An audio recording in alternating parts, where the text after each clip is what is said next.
ขึ้นไปเลยไปก่อนไปก่อนไปนักไปอีก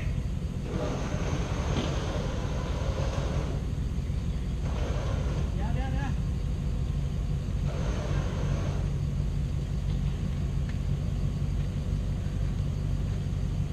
เอาขยับหน่อยสวัสดีครับวันนี้มันเที่ยวโป่งดินดำกันอีกรอบนะครับพาเพื่อนใหม่น้ำหมูปิ้งมาลองรถวิโก้เพิ่งวางคาน VX เสร็จมาดูยืดแต่เพื่อนที่พามาเดี้ยงก่อนซะงั้นครับเป็น Land Rover ของพี่โชครอชมครับปล่อยเลยใช่มันหมดเลยที่แล้วหมดเลยมันมีปัญหาไม่หมดอะไรนะ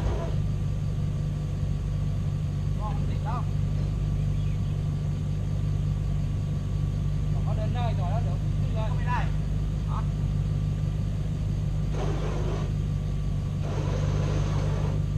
ค่อยๆมาเลยออก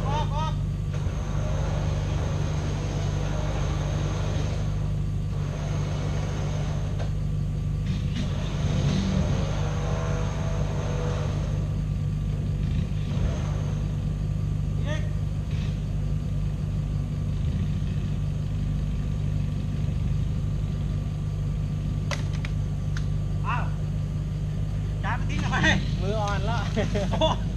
มือไม้อ่อนตัดหมดแล้วเอาว่าแล้วไอ้เชือกไอ้สายไฟอยู่ไหมสายไฟเป็นนวดอ่ะไปเดี๋ยวมามันใช้ร่วมกับไฟคนอื่นก็ได้ไหมเหรอได้ไหมไม่ให้น้าตู่ดึงลากเข้าไปเลยค่อยๆดึงอ่ะล็อกยังไหนล็อกยังล็อกแล้วขึ้นไปเลยค่อยๆดึงนะเดินเนี่ยค่อยๆเดินอย่ากระตุกนะค่อยๆเดินไป